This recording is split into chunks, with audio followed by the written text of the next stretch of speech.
او چې کله صنادید د قریش مشران خلق د بدر د غزا په موقع باندې په قلیب بدر کې یو ساوه هغه څا کې ټول کافران مشران الته ورواچول صحابه نبی علیہ السلام ندا کوي आवाज کوي چې یا فلان یا فلان یا فلان قد وجدت ما وعدني ربي حقا فهل وجدتم ما وعدكم ربكم حقا د ټول مکه مکرمه غټ کافران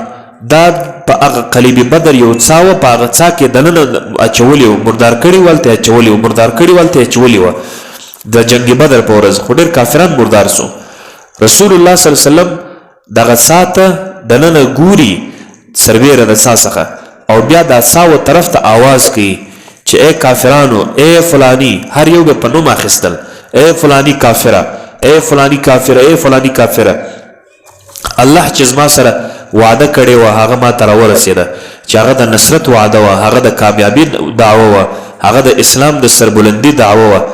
وایي تاسو ته چې الله وعده کړی و هغه تاسو ته در ورسېده که نه بعض صحابه کرام وایي یا رسول الله اتنادیهم وهم اموات ای د الله پیغمبر دوی خو مړه دي دوی ته ته څنګه آواز کوې دا خوا دې مړه سوي دي موږ وژلي دي په سا کې پرته ده دننه ټول نو د څنګه ته आवाज کوي ته څنګه خطاب ورسره کوي ته څنګه خبري ورسره کوي رسول الله صلی الله علیه وسلم فرمایي والذي نفسي بيده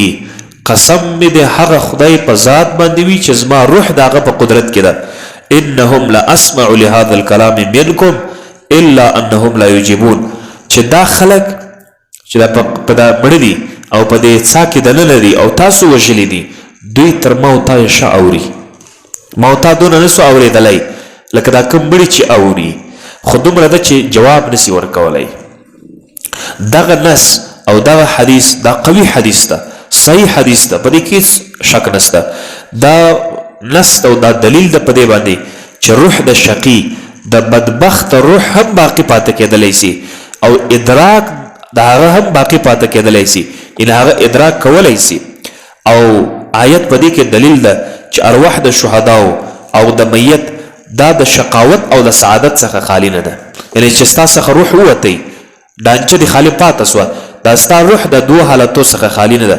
نیکبخته هم کېدلی سي ستا روح بدبخته هم کېدلی سي ستا روح او ورسره نبی علیه السلام فرمایي چې لا تفضحوا موتاکم بسیئات اعمالکم فانها تعرض على اولیائکم من اهل القبور رسول الله صلی الله علیه وسلم فرمایي چې تاسو خپل مړي مه شرموئ